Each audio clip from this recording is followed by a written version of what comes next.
ওরা ডিপার্টমেন্টের মুখে চুনকালি লেপটে দিল। জিকে কর্তৃপক্ষের সাড়া না পেয়ে ঝিনাইদহের শৈলকুপার কৃষকরা স্বেচ্ছাশ্রমে পরিষ্কার করলো 12 কিলোমিটার সেচ খাল।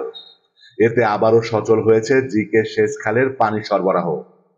দুপুরে উপজেলার মনোহরপুর ও বিজুলিয়া গ্রামে খাল পরিষ্কারের মাধ্যমে এই কর্মসূচি শেষ করেন তারা।